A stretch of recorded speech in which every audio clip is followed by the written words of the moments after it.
Manon des Sources is a critically acclaimed and commercially successful 1986 French-language film. Directed by Claude Berry, it is the second of two films adapted from the 1966 two-volume novel by Marcel Pagnol, who wrote it based on his own earlier film of the same title. It is the sequel to John de Fleuret. Plot: following the events of John de Fleuret, Manon, the daughter of John, is living in the countryside of Provence near Les Romerans, the farm that her father once owned. She has taken up residence with an elderly Piedmontese squatter couple who teach her to live off the land, tending to a herd of goats and hunting for birds and rabbits. Augustin Soubiran, also called Galinette, has begun a successful business growing carnations at Les Romerans with his uncle, Cesar Soubiran, also known as Papet, thanks to the water provided by the spring there. After seeing her bathe nude in the mountains, Augustin develops an interest in Manon. When he approaches her, she seems disgusted by his vileness and almost certainly by the memory of his involvement in her father's downfall. But Augulin's interest in Manon becomes obsessive, culminating in sewing a ribbon from her hair onto his chest. At the same time, Manon becomes interested in Bernard, a handsome and educated schoolteacher recently arrived in the village. As a small child, Manon had suffered the loss of her father, who died from a blow to the head while using explosives in an attempt to find the water source. Cesar and Augustin then bought the farm cheaply from his widow, Manon's mother, and unblocked the spring. Manon witnessed this as a child. The two men profited directly from his death.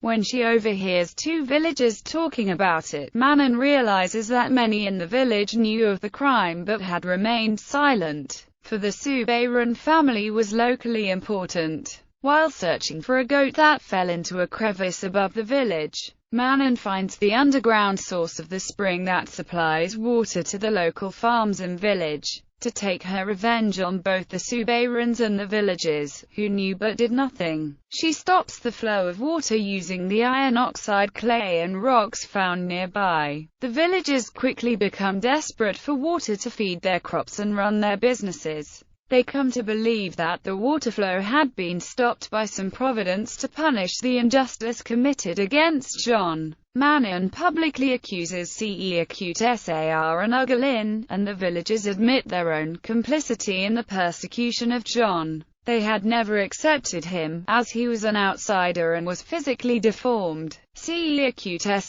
tries to evade the accusations, but an eyewitness, a poacher who was trespassing on the vacant property at the time, steps forward to confirm the crime, shaming both Cesar and Augustin. Augustin makes a desperate attempt to ask Manon for her hand in marriage, but she rejects him. The Soubirans flee in disgrace. Rejected by Manon, Augustin commits suicide by hanging himself from a tree, apparently ending the Soubiran line. The villagers appeal to Manon to take part in a religious procession to the village's fountain, hoping that acknowledging the injustice will restore the flow of water to the village. With the assistance of Bernard, Manon unblocks the spring in advance, and the water arrives at the village at the moment that the procession reaches the fountain. Manon marries Bernard. She is last seen very pregnant and leaving a church service on Christmas Eve with her husband. Meanwhile, Cesar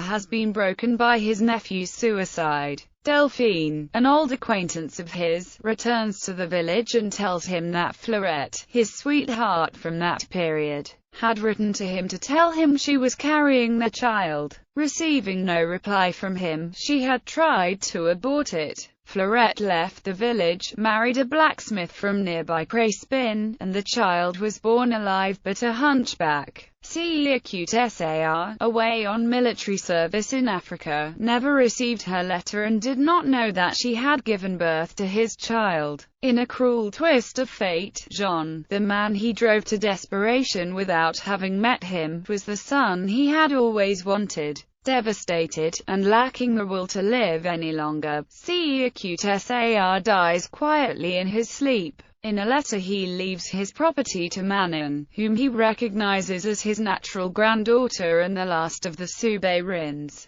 Cast: Emmanuel Béarcute as Manon, Yves Montand as Cesar Soubirin, Le Papet, Daniel Auteuil as Ugolin, Hippolyte Girardot as Bernard Olivier, Margarita Lozano as Baptistine, Yvonne Gamey as Delphine, Gabriel Bacquier and Yves Brenner as singers at the wedding. Box office. The film was a success. Awards. Béarcute Sar Award for Best Actor, Daniel Auteuil, 1987. Béarcute Sar Award for Best Actress in a Supporting Role, Emmanuel Béarcute, 1987.